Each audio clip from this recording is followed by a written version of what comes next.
Everyone, Zeddy here again today with a brand new video. We're a bit late, but this time the patch notes for patch 26.2.2, which will be launching today. Typically it launches around 10 a.m. Pacific, so like less than an hour after this video goes live. Should be like a data only patch, shouldn't have to download anything major.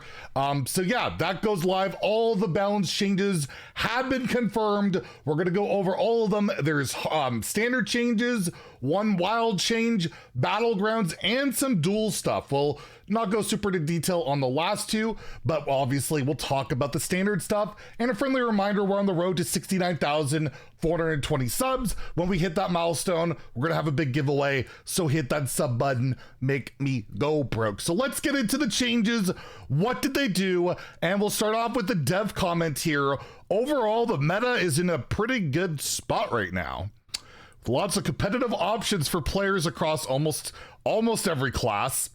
Not really. Warlock, Warrior, I guess Hunter and Mage qualify, but okay. This is our opportunity to some adjustments that hit a few, I don't want to question grammar after the last time, that hit some power outliers and play experience outliers. We're also including a few buffs that we hope will give players a few more neutral options and open up some space for weaker classes. So starting off, we have the change to Sinful Brand. As predicted, 1 damage rather than 2. So hopefully that kills this card off, because it's just really unfun. The dev comment reads, Demon Hunter is one of the few power outliers in the meta. With several competitive archetypes, Sinful Brand spell Demon Hunter is a standout within that class in both power and negative play experiences. This change is intended to significantly reduce the power and prevalence of that card. I mean, you're having the damage. That's pretty relevant. You really gotta stack both. It's a very big nerf, and I really do hope it's the last we see of this card in terms of like an actual meta card, because it's just really frustrating. Fail Scale Evoker does not get a mana change. It is just going from a 5/7 to a 3/7. It's like the Overseer Frigidara for Deathlight change. So you're still cheating out that big demon really early. You're just getting less stats. So big Demon Hunter probably going to be still pretty darn busted. This is a standout card in the newly emergent big Demon Hunter archetype. Its power effect makes it one of the strongest cards in the deck. It doesn't also need to be a threat in its own right. We think it's really cool that Big Demon Hunter has finally become a competitive archetype, and we expect that archetype will continue to see play after this slight adjustment. Now, they're admitting it's just a slight adjustment, less stats on the board from this. So, yeah, Big Demon Hunter probably not going anywhere for better or worse. I just don't like the play a card and win the game decks, and but a lot of people like them. It's amazing how often I face that deck, so we'll see how it plays out. Predation does not get the I-beam treatment. Instead, it's going from 3 damage to 2. So again, really slight nudge here, as Lady Athena Predation combo has been used across many Demon Hunter decks for a long time. This change is intended to be a smaller adjustment across the entire class. That's a small adjustment. Lady Athena is still going to be super problematic. I think she's on borrowed time unless these nerfs really hit the mark. And again, no Unleash Fel nerf, no Glaive Tar nerf. Demon Hunter is still going to be incredibly powerful and hopefully a little less frustrating to face, but I don't know if this is enough to really dial back the outliers. Again, Lady Athena and Unleash Fel are the cards that really stand out to me, as well as some of the relic stuff. But yeah, that's the changes. I don't love them. I don't hate them. We'll see how it plays out. Battlefield Necromancer is now a 2/2 rather than a 2/3 like we assumed. The tokens would not get hit, so you can kill this behind the taunt with spells a little bit easier. So a little bit more fragile. We saw a similar nerf to a druid card that would discount your taunt cards by 2, and that basically killed the card. So I'm wondering if it'll have the same effect. This is still a pretty good card, I think. But yeah, 1 less health makes it a lot less, you know, it's a lot more vulnerable. Hell, just Deathborn, Blizzard, the cards I've been playing a lot in Skeleton Mage, wipe that out now, right? Like, it is relevant. I know that's 6 mana and all, but you know what I mean, right? Like 2 damage is certainly a lot easier to do than 3. Blight Thing goes from 3 to 4, no stat buff either. This one's really surprising. This used to be a 3 mana 3/3. Now it's a 4 mana 3/4. So the dev comment on the Deathlight cards are both these Deathlight cards were buffed last expansion, which was necessary when the class was struggling. I actually disagree with that one. I felt like Wild Pawn Knoll just needed to get nerfed to let Deathlight do their thing. And I think that was way more prevalent. But regardless, I'm just going to throw my opinion out there. You can agree or disagree. However, our current balance philosophy is that balance changes are fluid adjustments over time, not decisions set in stone. Unholy Deathlight is now the strongest deck on ladder, so it needs to be toned back down. We're not reverting the prior buffs, but trying different adjustments to weaken it slightly, particular in its matchup versus other aggro decks, where the deck is disproportionately powerful. So I think they're good changes. I just think, like, yeah, these buffs probably, I don't think should have happened in the first place. And speaking of that, High Cultist Basilisk will also now go back to 5 mana. No stat change, purely a revert on its buff, which, yeah, kind of short-sighted at the time. Aggro Priest is in a good spot right now at all levels of play, but especially at lower levels. This reversion of a prior buff is intended to be a small adjustment to put it back in line with other decks. We expect this deck and this card in it to remain competitive. I completely agree. The card's broken at 4. It's really good at 5. You're not cutting it, but yeah, it was completely busted at 4.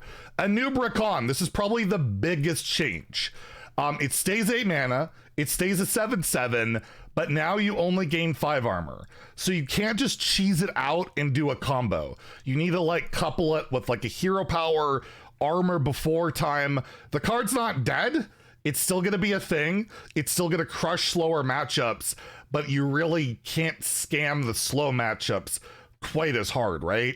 Or sorry, the fast ones, where they're trying to aggro you down and you're like, oh, I innervated out my 7 mana Nubricon because of my 5-drop that made it cost 1 less, and then I play my Underkings, and then I play my Giant Taunt. You can't do that. You only get 5 armor, so you can only play a 5-drop right out the gate with it. So that's a significant nerf. For a deck that's like not crushing it, it just feels really bad at high ranks. Anyways, let's read the comment. This allows for a notably negative play experience that warps the meta around it. This change does not prevent Druid players from making their big flashy plays, but it does mean that more setup is now required. Yeah, I mean, you can still do it, like I said, but it's going to be really a lot more difficult, especially against aggro, which Druid really struggles against, and this was their way to cheese it. We expect this means fans of this deck can still play, but its overall power play rate influence on the meta will lessen. I think it's a huge nerf. We'll see how it plays out. Maybe it doesn't hit it that hard, but I do feel like this is the most significant of the nerfs other than Sinful Brand, and they both created terrible play patterns. Scribbling Stenographer goes from 0 mana to 0 mana. Semantics aside, it's going to 7.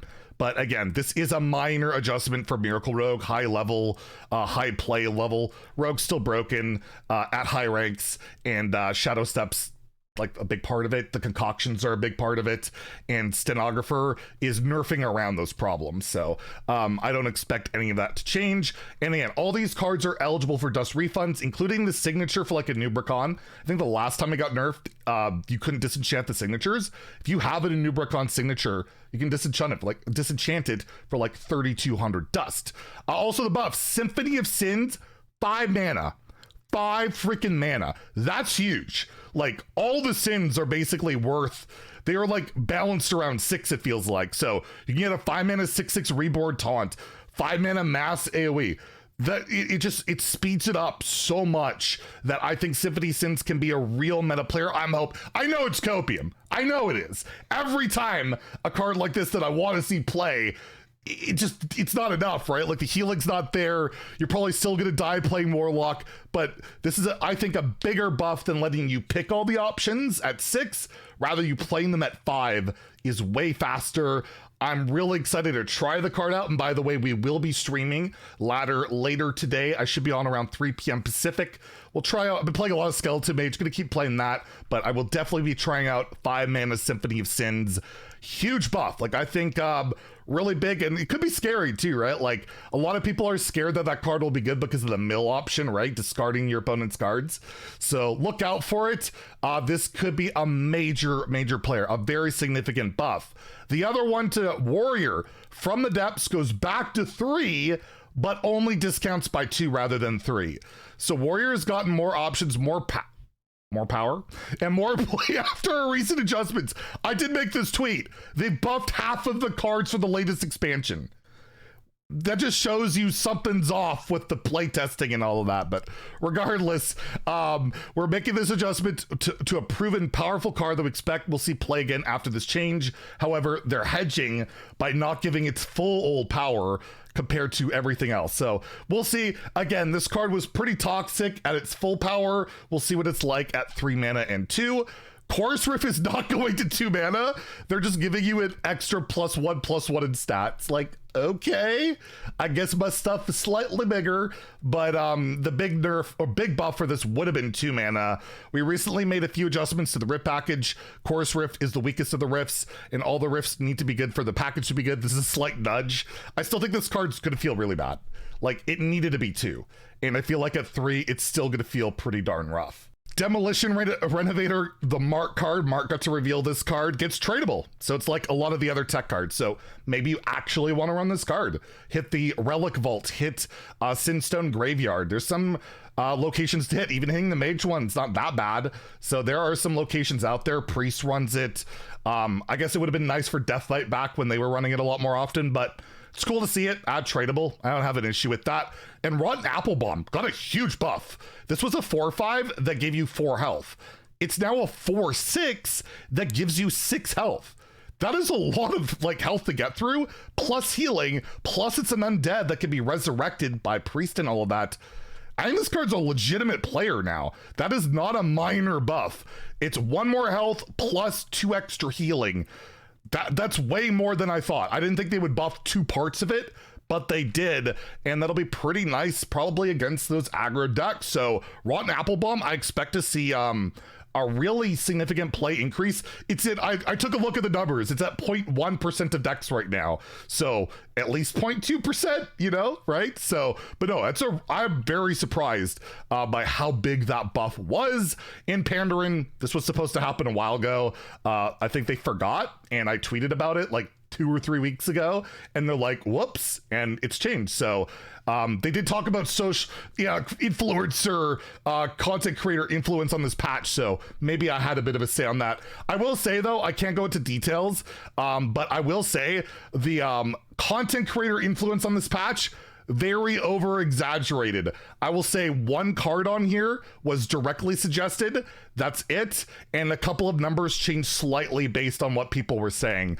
But overall, it's still very Blizzard heavy. What do I feel about the patch? I feel like, for me, Unleash Fel and Astheno are standouts of cards that I really wish would have got hit. Hawkstrider Rancher 2.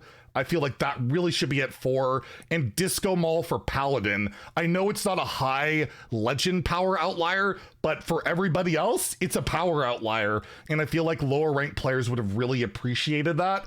So I'm happy with some of the patch. I'm not happy with all of it, but we'll see how it plays out.